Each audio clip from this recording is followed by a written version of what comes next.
Good evening. I'm Anthony DePalma, and tonight we turn our attention to one of the most devastating and far-reaching environmental disasters in recent memory, the Deepwater Horizon oil spill. Though more than a decade has passed, the effects of this disaster are still being felt today in both our oceans and in the communities that rely on them.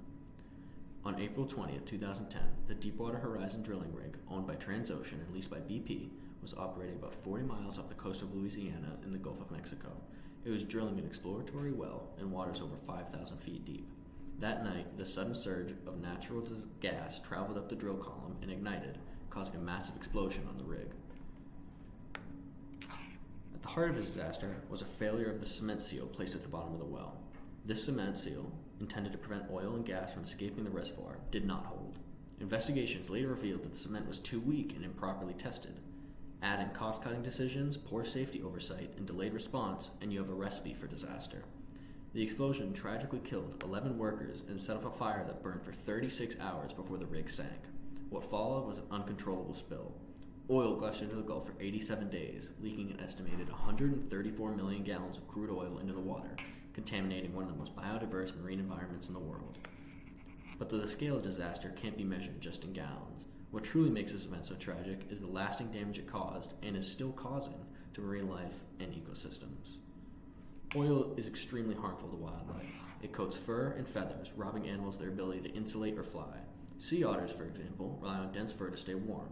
Oil disrupts that fur, exposing them to cold waters and leading to hypothermia. Birds that come into contact with oil can't fly, float, or feed properly. As they try to clean themselves, they ingest toxic chemicals. According to National Oceanic and Atmospheric Administration, oil can also smother coral reefs, block sunlight from reaching seagrass beds, and poison fish eggs, reducing survival rates for entire generations. To learn more about the long-term impact of oil spills like Deepwater Horizon, I spoke with marine biologist Mirabel Elias-Upham, who's been studying Gulf ecosystems. Mirabel, thank you for joining us. Let's start with the basics. More than a decade later, are we still seeing the effects of the Deepwater Horizon spill? Absolutely. While some areas have shown signs of recovery, the deeper and more sensitive ecosystems, like coral reefs and deep sea communities, are still struggling. Some of the damage, frankly, may never fully heal. That's troubling. What kind of long-term effects have you seen in the local wildlife? We saw significant spikes in dolphin mortality in the years following the spill. Many dolphins had severe lung disease, reproductive issues, and compromised immune systems. Sea turtles are also heavily affected, particularly hatchlings, which face contaminated nesting grounds. I've read that oil doesn't just coat animals, it poisons them. Can you talk a bit about that? Sure. When birds and marine mammals try to clean the oil off their feathers or fur, they ingest it, and even small amounts can be fatal. Fish exposed to oil may develop deformities or die before reaching maturity. And since many of those species are part of a complex food chain, the damage ripples outward. It's easy to focus on the animals, but what about the ecosystems themselves, the environments these species live in? That's a key point. Oil smothers coral reefs, blocks sunlight from reaching underwater plants, and coats sediment on the seafloor. Recovery is especially slow in the deep ocean, where conditions are colder and life processes take longer. In some deep sea coral beds, we're still finding oil residue more than a decade later. Incredible and incredibly sad. Some people may assume the Gulf has bounced back by now. What would you say to them? Recovery takes time, decades, sometimes longer.